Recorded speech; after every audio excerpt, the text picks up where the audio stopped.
of HerVersations. What we've been doing every week in partnership with WRTHY is to host conversations around women's empowerment, gender equality, and women's mental health in the workspace, in partnership with global advocacy brand WRTHY and BellaNaija. So this week's session is going to be yet another interesting one, and we have two amazing speakers who are here today. We're waiting for more people to join in, but that's okay. We have a very interesting topic, so I encourage everybody here to join the conversation and share their thoughts as well. So today's topic is economic empowerment as a weapon against intimate partner violence, and we have Abimbola Joseph, Mrs. Abimbola Joseph, as well as Dr. Kemi Ibru on the session today. I have invited our speakers to speak, and we will start the conversation shortly. Just so you know, we've been having different conversations with WRTHY, Mimi Onolaja over the past few weeks, and all of the sessions are going to be available at the end of this week to listen on our BellaNaija YouTube channel. Welcome, Mrs. Joseph. We're so happy to have you here today. Can you hear me? Hello, Mrs. Joseph.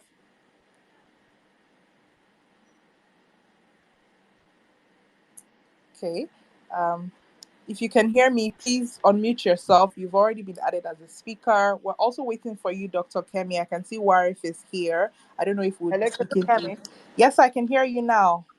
Okay, good evening. Good evening. I hope your day is Yes. going great. Thank God, yes. Okay, perfect. So we'll just start the conversation with you while we wait for Dr. Kemi. Um, if you could please just give us like a brief introduction to yourself, your experience so far.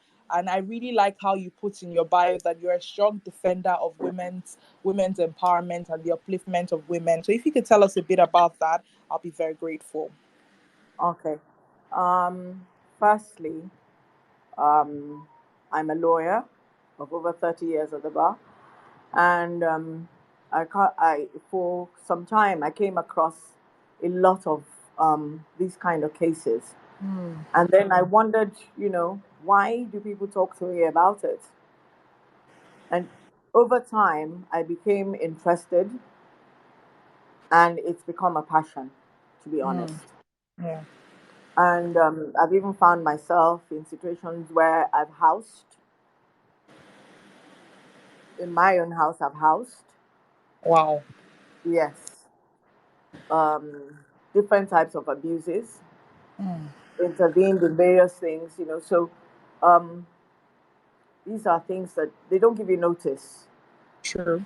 It just happened. I mean, like, I can give you a crazy example. Like, it was midnight and I just happened to check my phone and I saw a message, please help. Wow. Um, the next day, the woman was about to bury her husband. Her in-laws had made up their mind they were coming to take the body and go and bury in the village. Meanwhile, the man had said he wanted to be buried in Lagos. Hmm. So there was nothing she could do. We were running helter skelter. By morning, anyway, we had police, we had soldiers all there to ensure that the man was interred. So you have different types of aggression, to be honest. Mm, I know today we're talking about intimate partners. However, aggression, violence, it comes in different forms, even to little yeah. children. Even to little children, I've had to intervene for a little child. Well, I take that back. Not a little child, but I would say she was an adult, but a little child to me because of the fact that she was related to me. She was being abused by her stepmother, Wow. and she made her live, literally sleep where the generator is Mm, every night. wow. Oh my Yeah, God. that Wow. they're just. I mean, I can go on and on and on and on. And so, really, for me, it's not about um, it's not about whether it's a woman or a man or what. Different people abuse, both male Mm, and female. So it's just about the abuse itself, no matter the form. whether it's emotional, whether it's physical. It's just the fact of abuse itself. You know, some of the things we're going to talk about here is sometimes the enablement of the abuse is by family. True. Yeah. There's so many gender norms that promotes all of these things, Thank you. especially in Nigeria. Thank you. But you know, maybe another one I know that most people don't look at is you make the woman stay in an abusive relationship because you're benefiting. Very true. Very And then true. women don't want to live. They don't want to live there because they're enjoying the benefits. There are too many angles to these things. Thank you so much, Mrs. Joseph, and I definitely can't wait to go further with your train of thought, especially even picking more on like the legal implications of some of these things and what Correct. people there's so many rights that people don't know they actually have. Yes. Women, especially from low income backgrounds, don't know that they have in terms of this topic that we're discussing today. But real Yes. quick, let me just go to Dr. Kemi DaSilva-Ibru.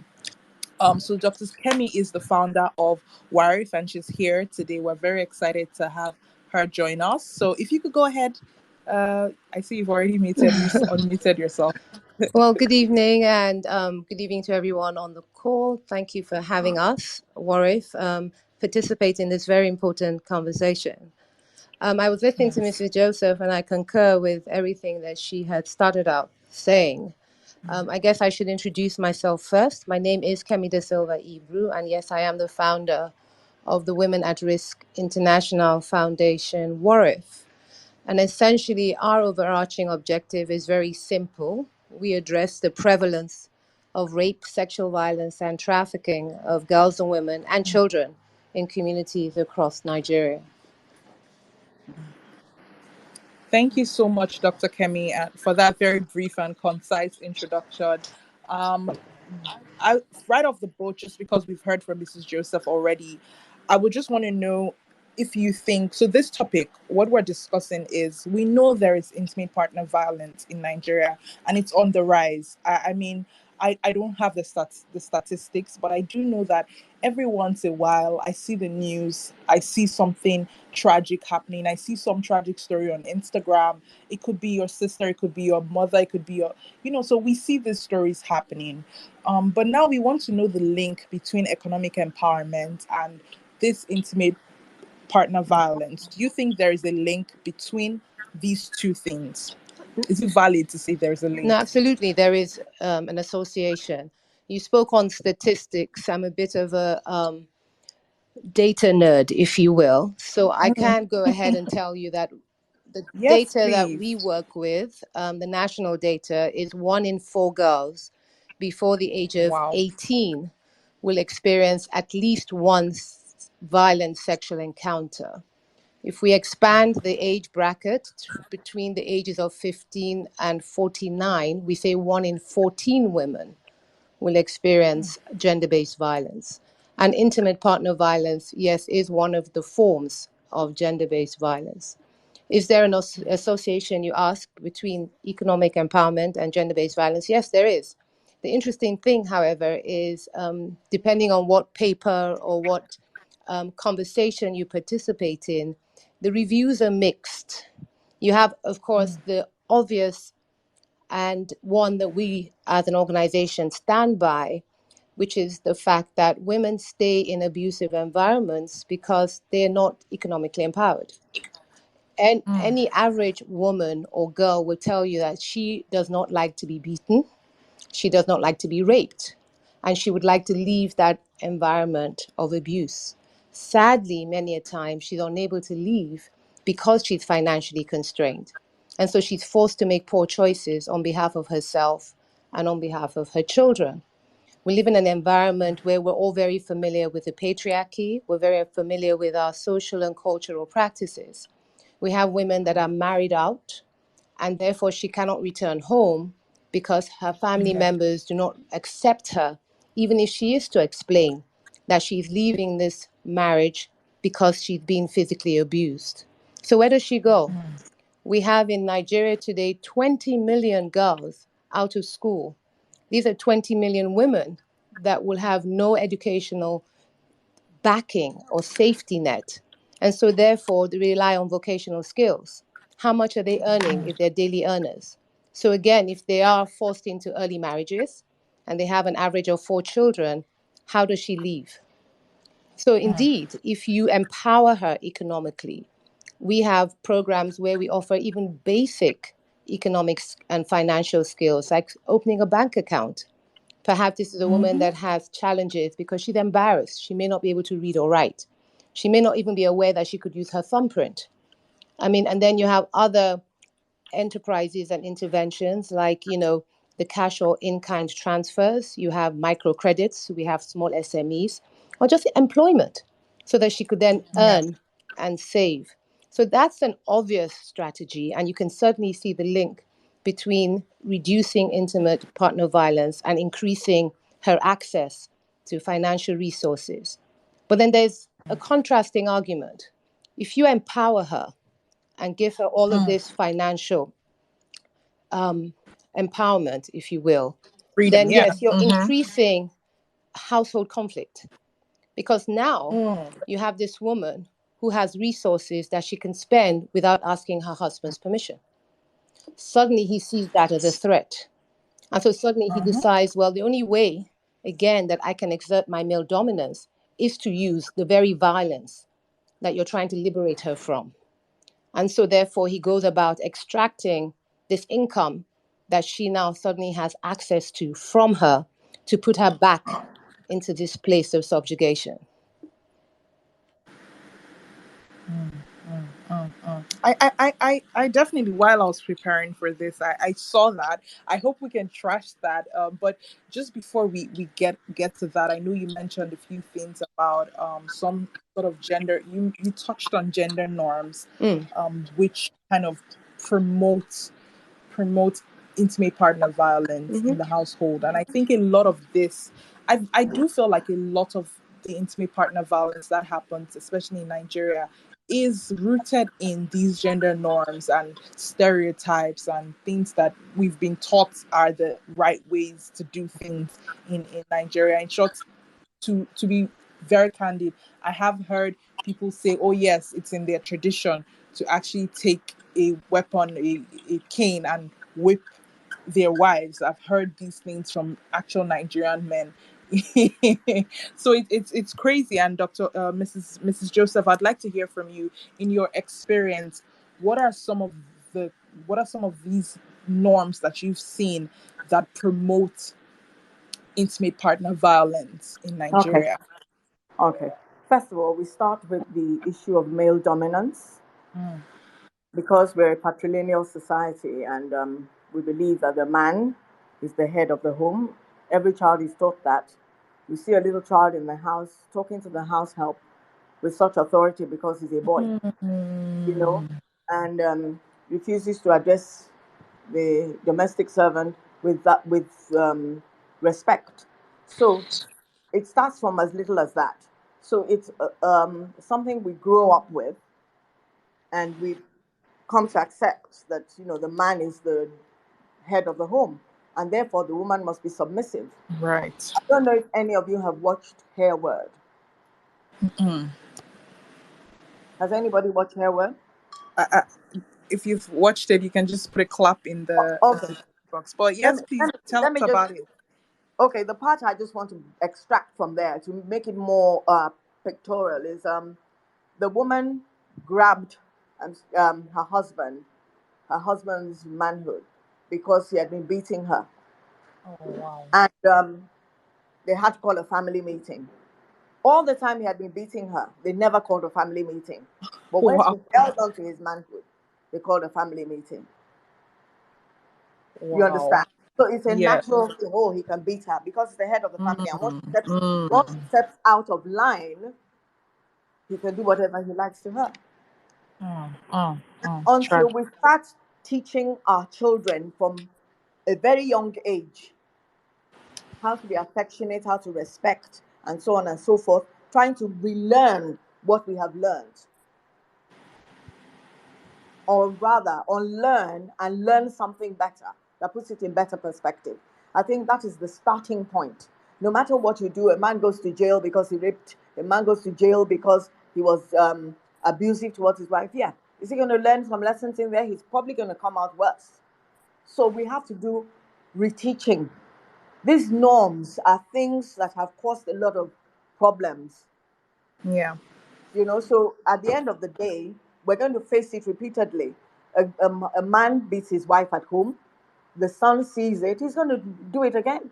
And I can Exactly. give you a perfect example of what I saw.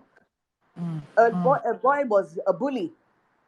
He had been beating up some of his classmates, and he was caught even taking things from them, snatching their possessions. Wow. And at the end of the day, yes, they wanted to call in the police, but thankfully, because they knew his mother, um, we were able to talk. By the time we finished, it was apparent that the mother was also being abused. So Wow. the son was only doing what he learned. You were seeing. Oh. Exactly. So that is another aspect of, this male dominance thing. My father does it, it's right. I A woman completely can't. agree with you. I completely agree with you, Mrs. Joseph. I feel like we Dr. Kemi, I know you mentioned the two arguments in terms of economic empowerment for women, and now the other angle where we're saying if the women are fully empowered, wouldn't this bring some sort of tension in the family, in the home? And I feel like that tension might be from rooted gender norms and gender expectations of women in the home. So I want to ask now, which should we focus on? Should we focus on economic empowerment, or should we focus on dispelling gender norms? Which should our focus be on? And I know you do a lot of work with WRTHY, and there's so many empowerment programs that you have. We'll come to that next. But for now, what should we focus on and why? So the issue of gender-based violence and then the impact through the lens of, as Mrs. Joseph rightly said, that young boy at home, socialized at a very young age, so doesn't know anything different besides what he sees around him. Or that young girl that's actually been abused from a child, or an age of, at least the youngest I've had to manage is under the age of 1. And so this is a young child that has no memory, and therefore her first memory will be that of abuse. And so she is socialized from a very young age. The Mm-hmm. truth is, without a doubt, our social, cultural, traditional practices do play a big role Mm-hmm. in this scenario, especially in this part of the world. And the reason for this is because many a time when you look at the family structure, the community structure, the societal structure, we do have wonderful cultural practices, but we also have many practices that are harmful to women and to girls. And Yeah. these are practices that are still carried out today. I mean, the Mm-hmm. most common, obvious one is, as we know, women are not allowed to speak back to their husbands in many homes. The expectation is that he is the head of the house, as Mr. Joseph said. And so, therefore, his word is the final say. We have physical violence with female genital mutilations that still occur with young girls, again, based on our so called cultural practices. Mm. So, can we separate the two? No, So, because there's so many intersections. And our intersections are born from the fact that a lot of our intergenerational practices come from these cultural norms that are correct. taught to another. So it begs the question. Oh, Dr. Kemi, we lost you for a quick Oh, I'm second. sorry. Am I back? Yeah. Yes, you are. Apologies there. I said a lot of the issues we have, these cultural norms and practices, are passed on intergenerational from one generation to another. And so, therefore, we carry, if you will, the wounds of others. We're bleeding, if you will, from the wounds of others. So I always say, if we're going to tackle this issue, because this issue is so layered, gender-based violence, and because there's so Mm-hmm. many, if you will, intersections when you're looking at it through many lenses, one of which is gender norms. The other would be economic empowerment. Another perhaps would be education. You can even go as far as to say provision of essential services. You can take a step back and speak of the patriarchy that Mrs. Joseph spoke of. So you can't tackle it through one approach. It has to be No. a multi-layered approach. You have to look at the issues through empowering women, because like you, I fully align with that argument that for women to, if you will, become more socially empowered, to become more family and economically empowered, you need to provide her with the resources. You need to provide her with the platforms. And then you have to look at the gender norms, and that's a harder one to tackle. But you have to see, how do we start to address these gender norms, especially those that are harmful to women? We live in a country where, like it or not, men listen to men. And so many a time when you're tackling this issue, you have to go through the conversations that you have with women, yes, but you also have to include men and boys in this conversation. A good example of tackling a gender norm that always comes to my mind is in Osun State. And this was when there was male migration in Osun State because the men were looking for better economic opportunities. And so the women were left at home. And so therefore they turned to cash crop farming because they had to, as always, provide for their families. And so what started to happen was that women started to challenge this gender norm and practice of men only being farmers. And then they increased their ability to participate because the men weren't available. And therefore it increased their earning income. And then this created a lovely, if you will, cycle where they then improved on their gender relations, they became more empowered economically, and then they started to change their narrative. And so, can it happen? It can. In this example, it was, I believe, perhaps fortunate that there was a downturn in economic opportunities in Oshun, and therefore the men left this particular community.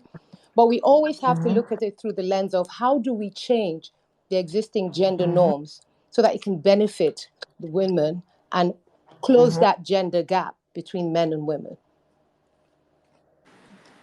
Thank you, Dr. Kemi. I think that puts things in perspective really, really nicely. Mrs. Joseph, I heard you agreeing a lot with what she was saying. Yeah. You have something to add? Well, I think she said it all, but I think we also should look at where we make some things non-negotiable from the start. Girls must go to school.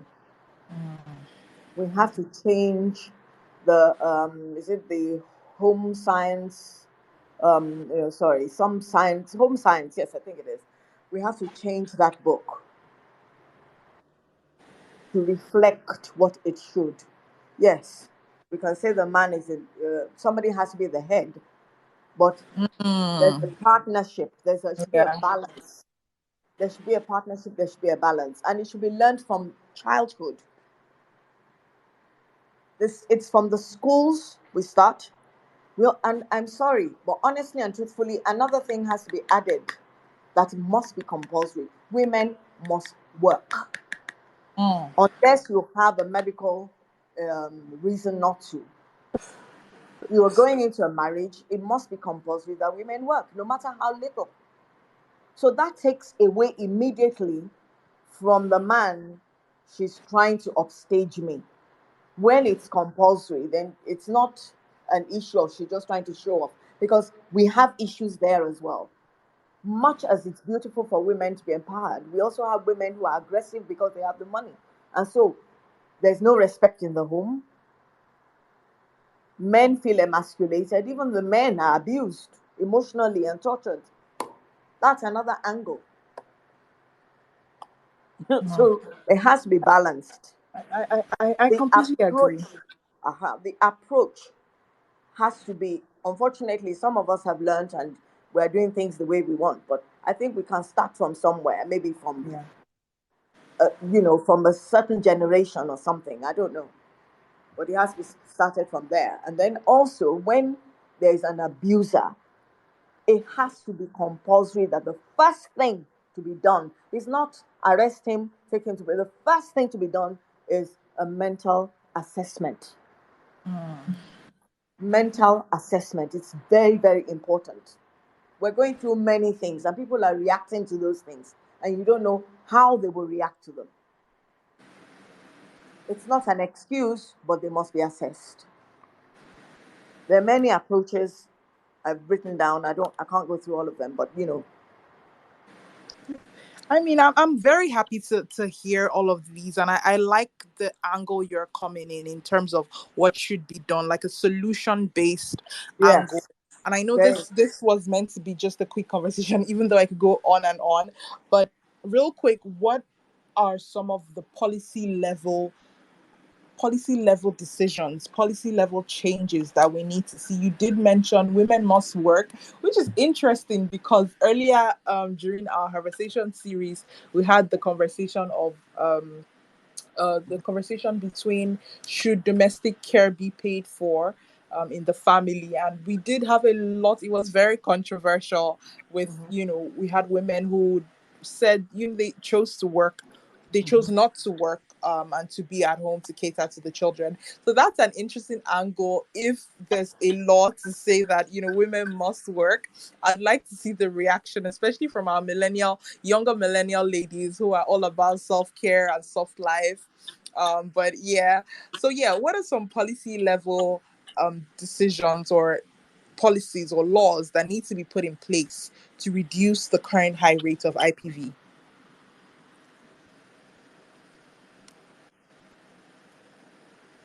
Is that directed to me? Yes, Mrs. Joseph, yes. Oh, okay. Sorry. Yes. Should I take the question again?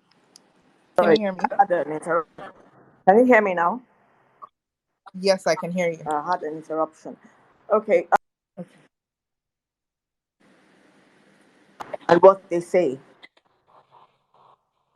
you know, because Mrs. Joseph, we didn't hear the start of that. it's only a I law think the that's network. pronounced. Okay. Can you hear me? Can you hear me now? Yes, I can hear you now. Sorry, I keep getting a phone call that's cutting us off. Oh, okay, okay, I think it's urgent or something. Yes. Okay. okay. Like I said, we first of all look at the various scenarios, but now we're talking about intimate partner violence. If I restrict myself to that, and I like to restrict myself also to a married couple as opposed to people just who have chosen to live together, because we can't. Okay. Yes, because well, Nigeria will soon cover that area, I'm sure, but for now, is not the norm. So we're looking at marriages. To enter into a marriage, I think honestly, women should be made. It should be compulsory that women work for their own self protection. It should be compulsory. Mm, Two, a girl child must go to school. Those are my points. yeah. A girl child must go to school, and not just go to school. We have to have, maybe like a limit as to, the least that they can do. It's not just maybe go to primary school and leave, or go to kindergarten and leave. No, there's got to be a cutoff that is higher than that for them to have a certain level of understanding and appreciation of themselves. And now, I'm sorry, I'm saying it now because I'm saying it that way because then it looks like we're talking about the women, because men are also abused in relationships, Mm, emotionally and all that. So I also believe that it is very imperative that there should be a mental assessment of any abuser, female or male.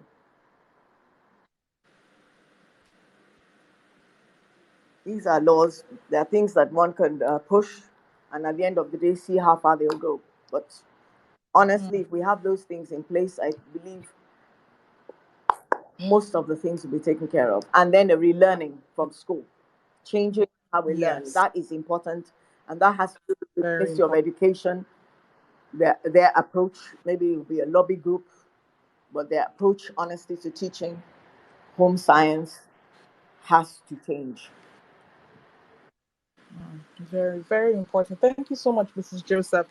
Dr. Kemi, I would like to hear your thought about the first policy, because I think it might get a bit controversial in terms of ensuring that every woman works, every married woman, everyone who's about to get married has some sort of job or occupation that they're doing. Well, I have a different opinion on this, I'm afraid, Mrs. Joseph. No, I think every woman has the right to have agency over choices I, that she makes, I agree. I agree. including whether or not she chooses to work. I don't think it should be made a mandate. I think what's important, however, is those that would like to work, those that want the opportunity to go into a workplace each day, should be given an equal opportunity as her male counterpart. Yes. When we look at Nigeria today, for example, in our public sector, politically, we know that women account for only 7.9% of the House of Senate and 3.6% of the House of Reps. I mean, this is the lowest figures in sub-Saharan Africa. When we go across companies, we look at board seats. We say 27.9% board seats are held by companies, rather women in our 20 top companies in Nigeria. So Wow. my issue is not so much her choice. I believe she has the right to make the choice. My issue is when she does make that choice, why isn't she given the same recognition and the same gender responsive approach as her male counterpart when it comes to opportunities in the workplace, when it comes to her salary, her benefits, for instance? And I think we need to ensure this by collectively recognizing that it's not just the fact that she's a woman. We're Mm-hmm. not saying hire her because she's female. We're Mm, saying let there be an equal pool of expertise between both men and women Equal across opportunity. all aspects of governance and government. And then let the selection be based on that. I Well, completely agree. can I? Yes, Miss Joseph, please go ahead. Yes, I totally agree with you. But I also would say, if we start from the position of every child, every female child must go to school, and every woman, well, I agree with you that she has a right to choose whether she wants to work or not. That's natural. Everybody can decide for themselves. However, I think with counseling, etc., a woman knows that she really needs to do that for her own independence. And I believe when girls, it is compulsory for girls to go to school, we'll begin to see more girls emerge, and then people, I guess, the laws will come naturally that they'll fight for themselves. That there'll be too many qualified to take positions that are not being paid. We're going to have Yeah, protests. We're going to have different types of things that will make the laws emerge. And yes, we must fight for it. yeah, I think since Beijing, I think Beijing is the only thing Nigeria got involved in concerning women. And since then, I don't think we've done much. We have we have a silly joke that says that everybody went back after Beijing to a session for the women, but only in Nigeria, it didn't go down well. yeah. So I, I agree. I think both changing the of you. mindset of the men. Sorry, go So I ahead. I saw agree. you. Oh, I'm sorry. I No, didn't mean to interrupt you, Mr. no Joseph. problem. No, Go please go ahead. ahead. Now, I'm no, done. I was just about to concur that when it comes to education, I'm fully aligned with the Yeah. fact that every young girl deserves the right to education. I mean, as I mentioned earlier, I'm a bit of a data nerd. I mean, so I know, for instance, that 70% of girls in Nigeria attend primary education, but less than 10% attend tertiary education. Hmm. I mean, the young women ages between 20 and 29 in the Northwestern region, 70.8% cannot read or write. I mean, Wow. that's a problem. And so, yes, every young girl should be given the opportunity to attend school and be given the same rights and opportunities as the young boy to get an education.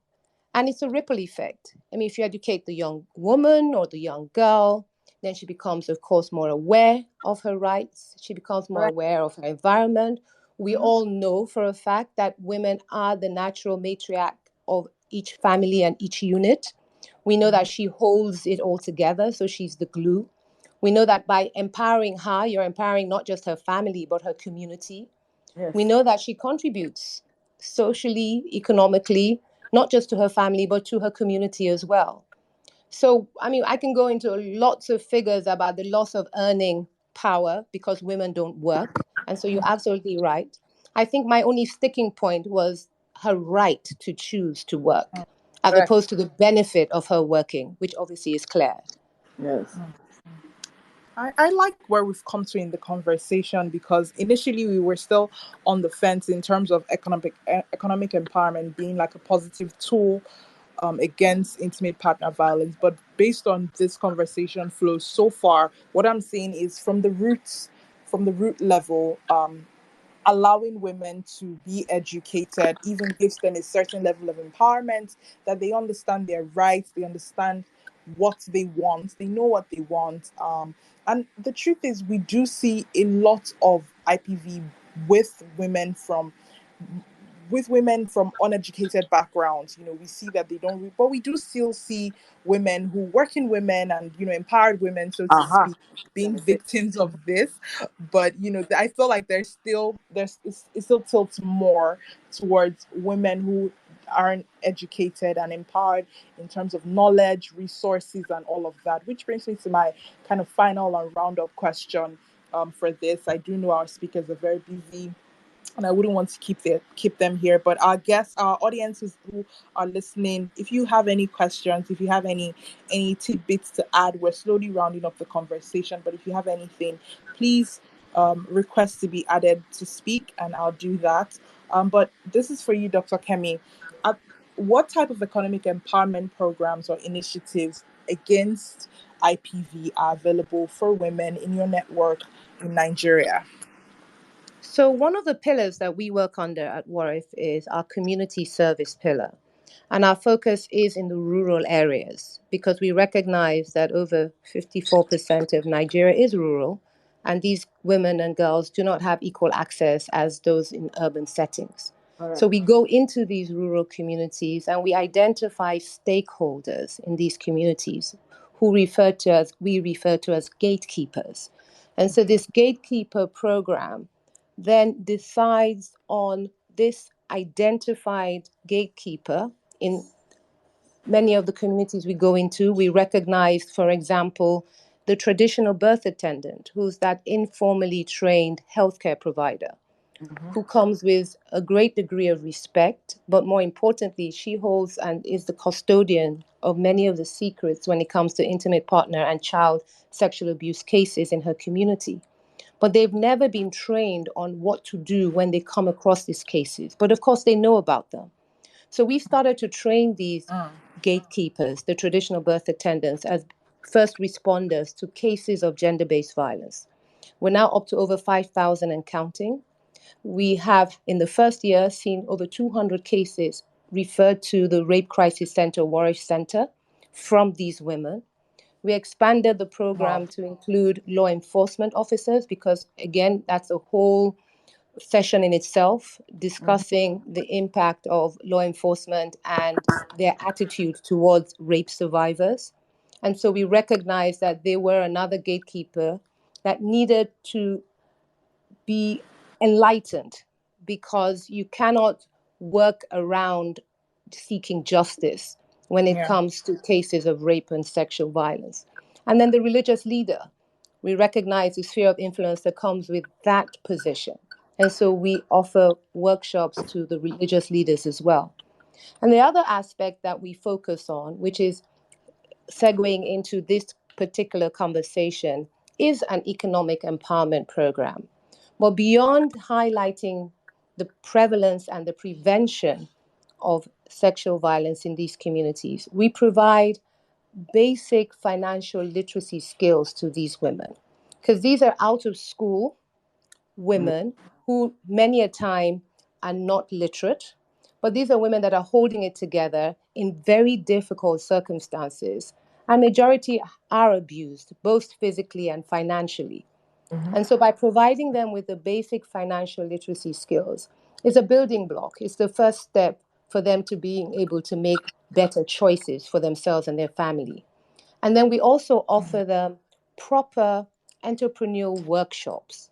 So we bring facilitators into these spaces and we encourage the women to participate in workshops with many of our entrepreneurs. And so at the end of the session, the idea is she'll be better able to make a decision as to whether or not she wants to be gainfully employed as a wig maker, for instance, or in makeup artistry. And then we leave her with a startup kit. So perhaps if she does have an entrepreneurial drive herself, she may want to start a business, or we connect her with the facilitator in case she wants to be taken on as an apprentice. So beyond just exposing her to the possibilities, is also ensuring that there's some sustainability in this program, and the ripple effect is then seen in her community because her other community members start to see the changes as a result of her economic growth, and they then want to participate. And so these are the two main programs that we take into rural and grassroots-based communities. And we've noticed measured impact in terms of the number of women that have participated. We've noticed measured impact in the number of cases of violence against women in many of these communities. And we're hoping for a long-term attitudinal change. And that's where the gender norms come into play. Amen. And this is something that we're continuing to track. And I hope to come back and give you good news about that too. Yes, Thank yes, you. definitely. Thank you so much, Dr. Kemi. I feel like that was a perfect wrap up to the conversation. And well done with all you do with WRTHY. I think it's very important that women knew that there is a platform that is available to offer them support and guidance, as well as empowerment, as we've been speaking about here today. Mrs. Joseph, do you have any final words for us while we round up the conversation? Well, basically, just to say that she talked about the changing the gender norms, and I think they're doing a very commendable job. Yes, And I yes. also believe that an emphasis on the education of young girls, yes, help them be independent, to be able to work if they choose to. However, we have to push the idea of the education, compulsory education of the female child, because it is from there that even the male child will learn that they're equal. Uh, uh, uh. That's an approach that will begin to bring down the difference and will begin to play a level playing ground. I believe so, because with that approach,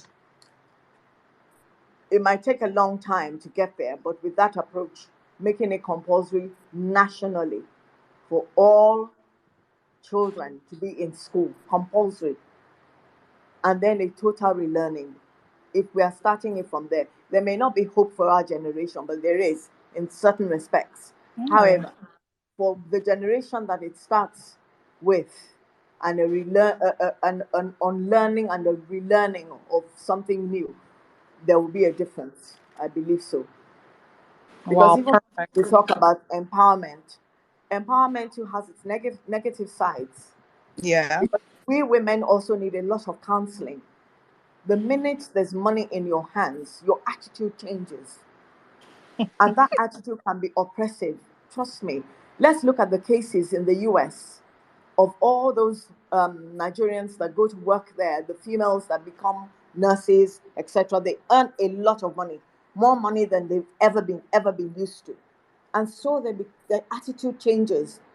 I think part of it also is that they're aware of their rights because they know that the law stands for them, unlike here in Nigeria where the men will get away with it. So, Mm. with the money, financial independence, and with the law on their side, they are unstoppable. But what's the result? We have a lot of murders. Men are killing their wives. So, that's the real downside of it. Wow. Wow. Well, I think I we think counseling, we need a lot of maybe counseling for men. They've learned this bad, well, I won't call it, let me not say bad, our tradition of the man is dominant, blah, blah, blah. But I think counseling for men to break that in some form or the other, I don't know how, but I think some form of counseling for men is crucial at this point. Thank you so much, Mrs. Joseph. I think those are some very key points that you've shared as well, to kind of top up to what Dr. Kemi said. This has been so insightful. I mean, left to me, I could carry on this conversation, learning real practical lessons from you, Mrs. Joseph, as well as Dr. Kemi giving us the proper statistics and Yeah. just the way forward. I really enjoyed this conversation. Thank you to everyone who joined. Thank you, Dr. Kemi. Thank you, Mrs. Joseph. Your inputs really awesome, really amazing. I'm so happy that we have this space recorded and it will be uploaded to our BellaNaija YouTube channel by the end of this week so that you can listen to it anytime you want. I feel like this is a major resource which we are going to be sharing and continue to link across our platforms just because of the many gems shared today. Thank you so much. I really appreciate you taking your time to give us some knowledge from your wealth of knowledge today. Thank you so much to our speakers. Yeah. Thank you Thank you. very much for having me. Have a good evening. Have a good evening, everybody. Bye-bye. All right.